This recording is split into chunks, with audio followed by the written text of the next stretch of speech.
നന്നായി പാട്ട് പാടും. 2-3 പ്രാവശ്യം എന്നെ എറണാകുളത്ത് ഇതിനു വേണ്ടി വിളിച്ചിട്ടുണ്ടായിരുന്നു. വടിപ്പാൽ നമ്മളൊരു ഇതുണ്ടാവില്ല, ആദ്യത്തെ എടുക്കുമ്പോൾ ഒരു ഇതുണ്ടാവില്ല, നമ്മള് എന്താ പറയുന്ന ഒരു സംഭവം പറയും. അന്ന് ആഫ്രിക്കയിലാണ് 3 times റെക്കോർഡ് എറണാകുളത്ത്.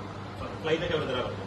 സുധീർ സാർ വരണം, നിങ്ങള് അറിയില്ലെങ്കിലും വേണ്ട, നിങ്ങൾ പാടിപ്പിക്കാൻ. നിങ്ങൾ ഇപ്പൊ ശ്രേയ ഘോഷാൽ മലയാളം പാട്ട് പാടിച്ചില്ല, അതേപോലെ തന്നെ നിങ്ങൾ അങ്ങനത്തെ ഒരു പാട്ടിന്റെ ആവശ്യമുണ്ട്, നിങ്ങളെ പാടാൻ പറ്റും.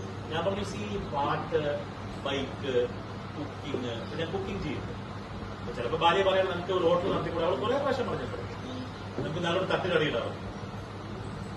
ഇവിടെ വന്നിട്ട് അപ്പോ 2-3 മാസം മുമ്പ് കൂടി അവൾ പറഞ്ഞു നമുക്ക് നോർത്ത് ഇന്ത്യൻ ഫുഡ്സ് ഒക്കെ ഉണ്ടാക്കാൻ പറഞ്ഞു. പക്ഷെ ദീസ് ആർ കോൾഡ് ഹോബീസ്. ഇതിനെന്താ പറയാ, ഹോബീസ്. പക്ഷെ ഹോബീസും നമ്മുടെ പാഷൻ നമ്മുടെ ജോലിയായിട്ട് മിക്സ് ചെയ്യാൻ പറ്റും. I M A true dedicated marketing. അപ്പൊ എന്റെ ജോലി എന്താണ്, മാർക്കറ്റിംഗ്. അപ്പൊ ഞാൻ എപ്പോഴും മാർക്കറ്റിംഗിൽ ഉണ്ടാവും. ഈവൻ ഞാൻ ഇപ്പൊ പഠിപ്പിക്കാൻ പോയാലും എന്റെ മാർക്കറ്റിംഗ് ഞാൻ മാർക്കറ്റിംഗ്. ഇന്നിപ്പോ ഈ സ്കൂൾ തുടങ്ങി.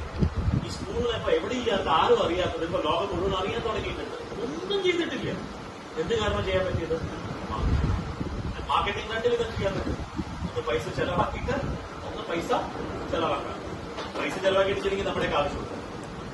അപ്പൊ ഞങ്ങൾ ചെയ്യുന്നത് പൈസ ഞങ്ങൾ ചെലവാക്കിയിട്ട് മാർക്കറ്റിംഗ്. ഒരു വെബ് പേജ് ഉണ്ട്, അത് ഞാനാണ് മുഴുവൻ അവനെ പഠിച്ച് ചേച്ചി ചെറിയ നമ്മുടെ അക്കൗണ്ട്സ് കുറച്ച് പൈസ കൊടുക്കുന്നത് 2,000-3,000 ബാക്കി ഫുൾ പേജ് ഡെവലപ്പിംഗ്. എന്താണ് വർക്കാക്കം എഴുതേണ്ടത്, എന്റെ സ്പീച്ച് എല്ലാം ഞാനാണ് പറയുന്നത്.